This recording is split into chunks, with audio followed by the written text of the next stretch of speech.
Hello, everyone. I'm Jim Longworth, and welcome to another edition of Try It Today. Actually, it's our 800th edition, and we're so glad you're with us. We're also appreciative of the folks at the Senior Botanical Garden for letting us camp out here and be our home away from home. We'll tell you more about them later. Speaking of later, that's when the Roundtable group gets together. We'll talk about all sorts of controversial issues, so stay tuned for that. But first, we want to start off talking about insurance and insurance claims and what's happened if they're denied. And we have two experts with us. On my immediate right, David Daggett, of course, attorney with Daggett Schuler, and sort of social distance behind him, his partner Griff Schuler with Daggett Schuler. Thanks for being here, guys. Hey, Jim, I want to interrupt quick. What's that? Griff and I were just talking this morning.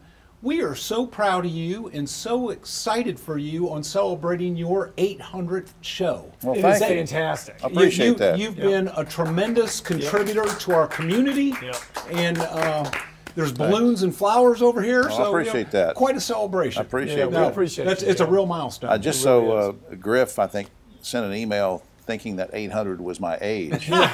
So, but we won't. No, Well, I thank was you. trying to calculate your age That's from right. that. Yeah. That's right. No, I added a zero. Yeah, on that's the right. 800 maybe. I don't Smart know. aleck. I What don't know. a what a smart aleck. No, I appreciate that, guys. And congratulations. Thanks for That's being awesome. thanks for being a part of this. Yeah. All right, now let's I want to talk Shift about this. gears. Yeah, well, I want to talk about this life insurance thing. Understand a couple things, David, and just everybody jump in where you want to. We talk a lot about life insurance, but very seldom do you see ads or documentaries or anything about what happens as soon as someone passes away. Well, let me tell you the problem is in the United States, there's more than $1 billion every year of life insurance that goes uncollected. And that's just the ones we know about. The benefits go The uncollected. benefits go uncollected. And that's just the ones we know about. So I would say it's probably billions that go uncollected. And that money was intended to take care of your family, your loved ones, your kids, provide for education, or even just provide for your funeral. And it goes uncollected. So it's a major problem, and a lot of the uncollected benefits are because there was a denial, either based on a technicality or based on the insurance company just stuffing the poor people, Right. and they don't know that there's any recourse. Or sometimes it's a policy through an employer, and the company gets acquired by another company, and the paperwork gets screwed up somewhere along the way. All those things can be tracked down and handled. Well, now, Griff, I'm wondering, are there restrictions on how and when family members can start to claim? It's sort of a clouded memory for me when my parents passed. I know we had a lot of paperwork and things to do. Fortunately, things went smoothly, but are there restrictions on these kind of things? Usually, Jim, once the family member passes away, one of the first things is that you usually have to have a personal representative or administrator of the estate. So there is some type of paperwork that they're probably going to require. But as David said, the sad thing about this is that people pay premiums, a lot of times for years, pay the premiums in, and they assume that when they pass away, their loved ones are going to be able to collect on those life insurance claim that they've got, and then it's denied. Yeah, and that's the thing is, I mean, from a legal standpoint, unfortunately, I have two attorneys here to ask this to. I mean, it seems on the surface of it that if you pay in premiums, how can somebody not honor the claim? Technicalities, thinking you won't fight back, or a mumbo jumbo on the paperwork, this, that didn't get done properly. The other thing that I think is important to know in these claims is they can be governed by either state law or federal law sometimes a combination. Sometimes there's federal regulatory statutes that require action to be taken earlier on than in most cases. So once you have a life insurance policy and it's been denied or a delay in payment, you need help and advice as soon as possible. All right, Delay could really hurt. So you don't want to wait around with that. You don't want to wait around. And any quick advice, just give me a few seconds on advice you might give people if they're starting to buy a policy? Well, if they're starting to buy, you obviously want to go with a reputable company.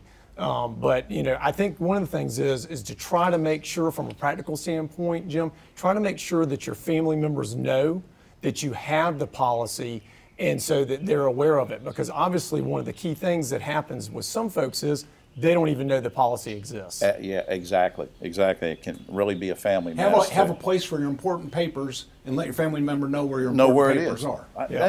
That's great advice, seriously. Up on screen, DaggettSchulerLaw.com, or you can call 724-1234. Please, there are a lot of information and questions that these guys brought up, and I can tell you from experience, follow that advice, will you? And give them a call. You may need them to straighten some things out for you. Guys, thanks for doing this. Happy 800. Yep. Appreciate it. All right, I think I had didn't I have a paper in here I was going to hold up? Oh, Yeah, there it is. There you go. That's 800. Okay, so we did that. Not my age. We'll be right back after this. Tried today, and I'm always excited when we get somebody come over from UNCG because it's my alma mater, although they don't claim me. I don't know what that means. But next to me, this lovely lady, Stephanie Irby Cord, Associate Professor and Director of Graduate Studies in the Human Development and Family Studies area at UNCG. Welcome. Thank you. Good to see you. I'm happy to be here. Well, we could do 3 hours about your areas of study, but let's try 5 minutes and see where Okay. that gets us. Let's try I know you're a psychologist, and I know you're a researcher. Now, bringing those two disciplines together, what's been the focus of your work at UNCG? Okay. Well, yes, I am a clinically trained psychologist. Love research, love teaching.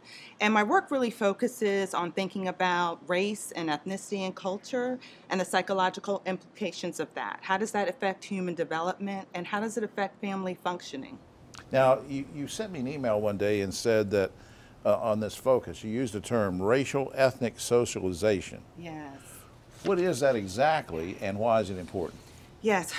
Racial ethnic socialization is basically the process by which typically parents and families teach their children about who they are as racial and ethnic beings, what that means, and how to feel good and how to embrace that meaning. And it also informs how you interact with others. Yeah. Boy, I tell you, we didn't rehearse this or anything, but it really breaks my heart that some of these prejudices get passed down and passed down and passed down, Absolutely. which you would think it would be the opposite, that they sort of peter out, but they don't. They're passed down. Yeah. I mean, is there any, again, I know I'm putting you on the spot, and we weren't supposed to talk about this, but how do you solve that issue where something should be diminishing, but it keeps increasing? Yeah. Well, one of the things that I'm doing through my research is, along with a few of my colleagues, is developing a video series, an online free video series that helps parents to navigate, negotiate those conversations. So currently right now, we have a video series called One Talk at a Time, because racial socialization is not just one talk, it's many talks. Right. So one talk at a time, and we have a video series that addresses this with Black, Asian, and Mexican families. And I'm glad you said it's a series, because it frustrates me when somebody says, yeah, I'm going to do something about racial justice. We're doing this one talk. Oh, well, you no. can't, I mean, there has to be a substantive effort made in this thing and it has to be ongoing. multiple conversations. It sounds like you got a good plan going. Now, where do you go from here? What's the crystal ball tell you? Well, it's interesting. We've gotten very positive feedback in terms of our online survey, as well as just anecdotally working with families. But we are actually now in the process of planning a video series for white families. How to teach your children to be white allies, how to teach them to be anti-racist, and how to help them to be part of the solution. Now, but Stephanie, how do I phrase this? A lot of times you and I are singing to the choir. Mm-hmm. So how do you get white families engaged that maybe otherwise wouldn't look at this? Are you just hoping because people are so into social media that they're going to find it, or what?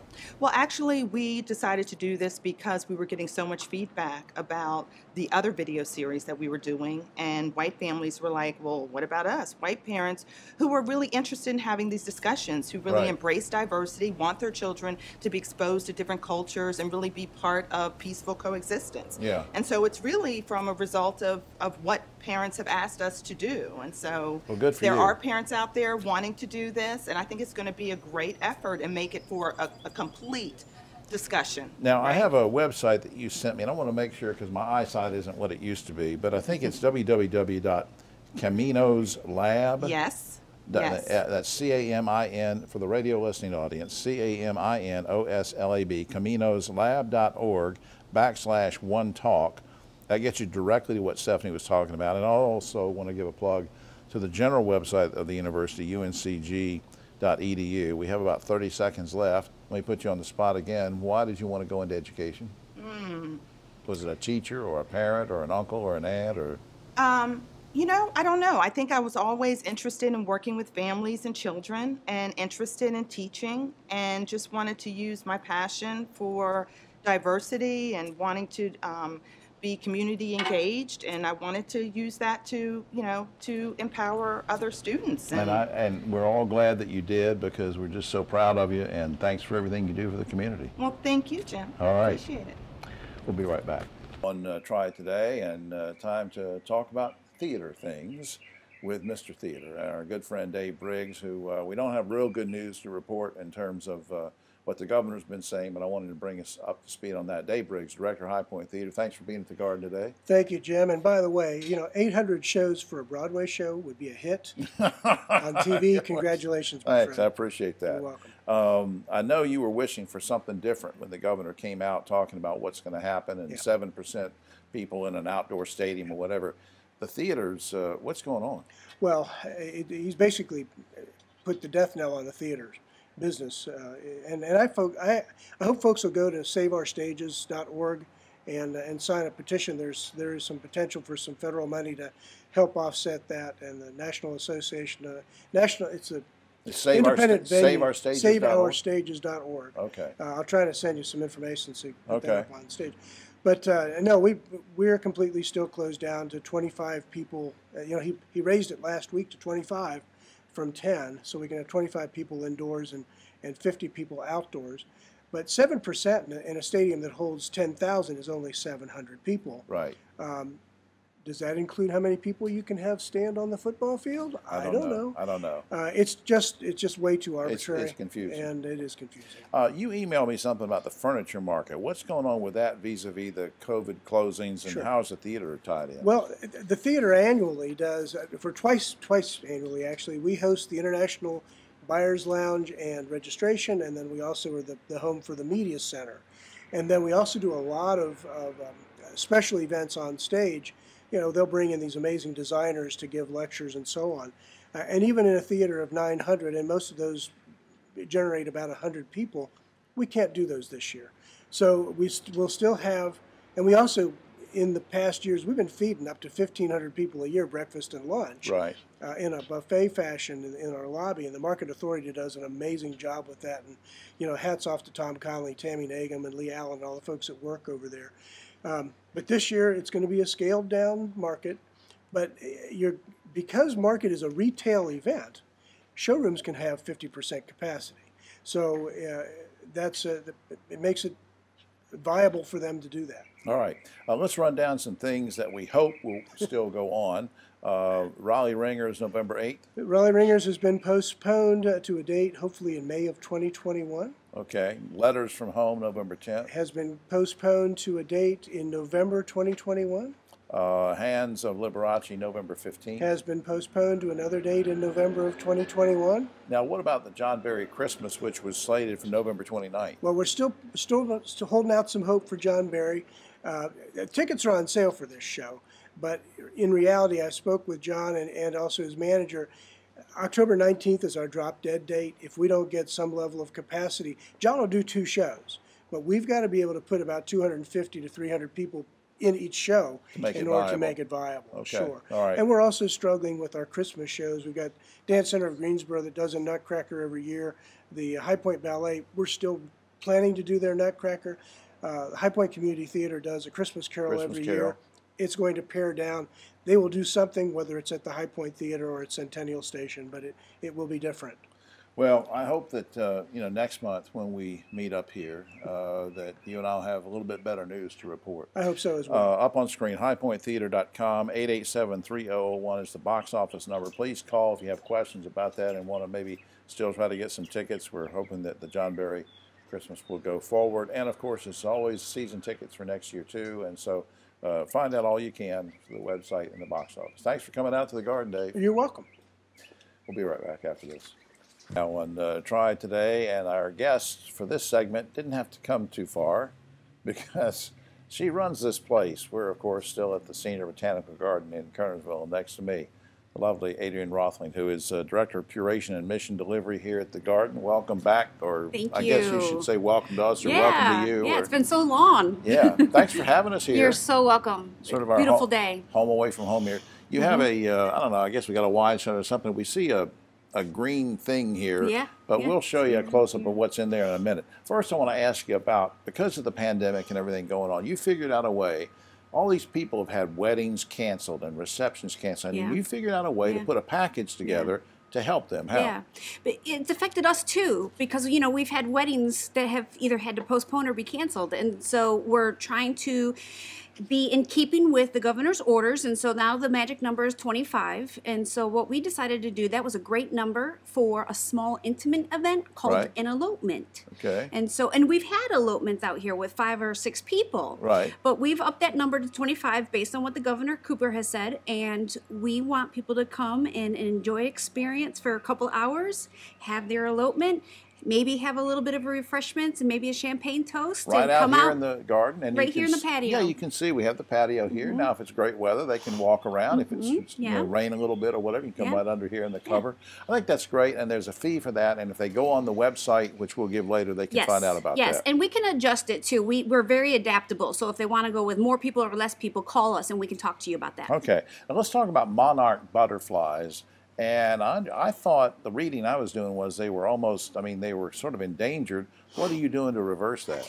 So we're planting milkweed. We're planting tropical milkweed, which this orange flower here is a tropical milkweed. This white flower here is a tropical milkweed. And the seeds that the white one produces are these balls with these tiny hairs. Right. And so these are tropical, and they're out in our gardens. We have tons of those plants. And these 2 plants alone, which are not North American native plants, they're South American natives, but since they've crossed the border, they have been wonderful plants for the monarchs. They have been more attracted to these than any other milkweed on the property. Well, now, if I'm trying to grow these in my yard or whatever, are there any do's and don'ts I should be aware of? Be careful with this guy because every single seed that's inside there is viable. I think you blew it my way, didn't you? Yeah, I did. So those are going to turn into seeds. Now these are immature because I already picked it, but the seeds in there, they have the little hairs. So when these split open, the hairs carry them, and then the seedlings come out. Will germinate next year. But every 100% of these seeds are viable. So you do have to be careful of this because it could be in an unwanted plant later on. Well, yeah. But And not for the monarchs. You got some caterpillars. I or do. I something have in all there. kinds of critters in here. So we're so excited because the monarchs have really, the caterpillars have really been doing their job. So we've actually seen the monarch laying her eggs. And so they're little teeny tiny pinpoint sized eggs. Right. And then they grow and eventually turn into this monarch. Now this monarch caterpillar is going to be pupating soon. Right. Can you say Go that on back, television? go back to your little. I think I was pupating one time. I was 13 at the time, and Yeah. See, nobody animals- would date me. Plants, animals, and people are all a lot alike. And so I found this cocoon or chrysalis out in the gardens, and this chrysalis is it's probably got about another 4 or 5 days before the monarch will actually come out and hatch. I'll be darned. Yeah. Okay. Yeah. Well, that's pretty neat. Before we run out of time, let me ask you about this virtual plant sale I heard about. Oh, What's that? What's going on with that? Yeah, so right now our plant sale's online. It's on our website, seniorbotanicalgarden.org. If you go to garden events, under there you will see a box that says learn more about our plant sale. So we encourage people to choose a plant or 2 or 5 or however many they want to improve Right. their landscapes, and call us with your credit card number and we'll have them ready for you to pick up later on. And you can just come in your car and pick them up You like don't even that. have to get out of the car. We'll be wearing our masks. Okay. We'll keep it safe. Virtual plant sale. All right, up on screen, seniorbotanicalgarden.org, which we put up for you every week since we've been out here, or you can call 996-7888. And Adrienne, I just thank you once again for letting us be here during the sort of COVID era, and thanks for everything. You're welcome. All right, we'll be right back after this.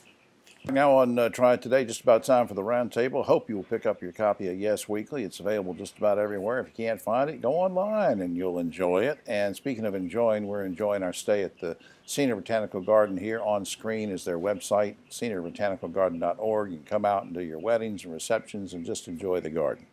And now here's something for you to enjoy, the Roundtable Gang. On my immediate right, but always the political left, Ogie Overman, the great broadcaster and journalist. Social distanced behind him, that's a hard word to say, is a gentleman we held over from the earlier segment, David Daggett, founder of Daggett Schuler, attorneys at law, and thank you for hanging on to Yes, this. sir. And Yes, Keith sir. Granberry rounding out the group, president, founder of Helping Hands Consultants. All right, guys. Last week, Roy Cooper announced we're in phase, in this phase where in October 5th, the elementary schools can start to reopen. But he's leaving it up to the local school districts. So my question is, should he have waited until there was COVID-19 was under control in all school districts, whatever 100 different school districts, and then mandating that they open instead of doing it this way, Ogie? I wish he had waited and then mandated that you had to reach a certain threshold and you couldn't open until you reached the threshold. Don't make October 19th the arbitrary date. Or October Wait 5th until or you've whatever, reached yeah. that threshold. Yeah, David. I think we have different social dynamics and different social constructs in different parts of the state.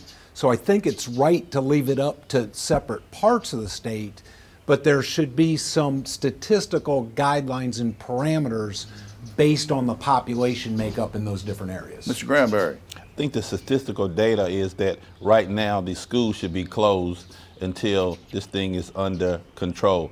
These young people are getting coronavirus. They have immune systems different. They're taking it home to their parents. And right now is a deadly time, and they're talking about this thing reemerging in the winter. So it's just too deadly to start reopening schools. Sort of on a similar topic, Lieutenant Governor Dan Forrest said we should reopen all K through 12 schools right now and not require face masks. Quickly, Ogie, what do you think? Well, he's a troglodyte. What do you expect? Say what you mean, Ogie. Well, he's an idiot. How about David that? Daggett. I think you have to be sensible and thoughtful. I don't think whitewashing the whole thing is sensible and thoughtful. I don't even know where he's coming from on that. All right, Keith. I think people say that in that arena until someone in their family gets sick and something happens to them, and then it changes. So I think it's easy to say that when you're trying to get political points, but this is not the time to do that. Right. We have some noise in the background. The birds were chirping until they were scared off by the truck. So we lost the birds. All right, here's a question, sort of a legal question. I'll be interested to see what David Daggett does with this. A Boston couple sent their child to school just 3 days after he was diagnosed with COVID. As a result, 29 other students in that school had to be quarantined. Guys, should these parents be arrested for endangering the other kids? Ogie? Yes. Lock think them so? up. Lock them David, up. what's your opinion? Well, you gave me very, very brief facts. I don't know the story. I'm sure there's more to the story. However, again, I think we need to be sensible. We need to be thoughtful. We need to do what's fair. And we need to do what's right. It doesn't sound like those parents did any of those. Right. Keith? It goes back to your first question about kids. I mean, this is a perfect example why you shouldn't be in school. And the parents, maybe they should be checked for mental stability because they may be mentally retarded. Well, I don't know what the problem is. Because that's crazy. Yeah, it's dangerous. The U.S. Department of Education is threatening to cut federal funding from the state of Connecticut if that state goes on with allowing boys who identify as girls to compete in biological girls' athletic events. Cutting off funding. Quickly, Ogie, what's your thoughts? It's a really touchy one, Jim. What I've come up with is if they started at hormonal treatments and are doing the muscle mass reduction treatments, I think they should be allowed to compete with women. But if they're just guys cross dressers, no, you can't David. do that. Yeah, I think what we need to do is establish scientific parameters based on testing that, and I'm not an expert on this, but for example, if your testosterone level is above X, you can't participate as a female. Right. And just so it's not an opinion, it's a scientific Making a determination. fact. Keith? I think until you have fully transitioned, then you cannot participate in female activities. Yeah, fully transitioned. Yeah, that's the position Martina Navratilova took, and she really caught a lot of heck for saying that. Senators Warren and Schumer want the president to cancel out college loan debt up to $50,000. Good idea or bad idea, Ogie? It's not a bad idea. I don't have a problem with it, I don't think. Think it'll happen, David? I don't think it'll be happen, and I'm not sure it's a good idea. Are you going to put parameters on performance with what the students have to do? Are you going to put parameters on income levels of the households? I think it needs to be defined a whole lot more until we get into this free tuition thing. Right. Keith, What was the question again? that they want to have a president, whether it's Trump or the next president, if it's a different president, cancel out college loan debt up to $50,000. Well, I would like that because I had some loan that I. Yeah, well, they're not Could going they cancel out my loan? No. I think it is a good idea because there are many people who are sitting around with a lot of debt, and America has money to be able to do some of these things. So I think it's a great start. All right. Absolutely do. Yeah, they're not going to cancel your retroactive They're not debt. going- No. All right, finally, guys, researchers at a zoo in Poland are studying the effects of marijuana on stress by giving pot to their elephants. Guys, do you think animals should smoke pot? And do you think marijuana relieves stress? Oh, Gilman. That's your. We had this dog in college. Yeah, no. Well, it can reduce stress. It can, Yeah. but it can. Some people, it can make you paranoid. So Yeah. it's not a cure-all for David stress. Daggett. As long as there's a medical prescription for the elephant, I'm all for The it. elephant. Yeah, It's yeah. got to be medical marijuana for the Yeah, elephant. for the David? elephant, yes. We need Keith, to take care of that elephant. what do you think? Does it help with stress, or should you give it to animals, or what? I heard that it helped with stress. That's what I heard. And the animals, depending on the animal, if it's Yeah. lions, any aggressive Yeah. animals, Yeah. they probably should get a little Yeah, bit of do a it. little You bit know? of that. But that's just based on what you heard. Based on though. what I heard. Yeah. Whoa, yeah, we believe that. Keith and Ogie have heard a lot of things over the years. Well, that's all the time we have. It's our 800th show, by the way. Thanks for being on the 800th show, guys. Congratulations, One other thing I want to mention, and this is a true story. A couple of weeks ago, the Pope had this big gathering out in front of the Vatican, and he told everybody, true story, he said, you know, it's okay to derive pleasure from good food and sex. In an unrelated story, Bill Clinton has just become a Catholic. No, You no, understand Jim. that? No, no, I don't. All right, for all of us here on Try Today, we're going over to see what else Keith has heard.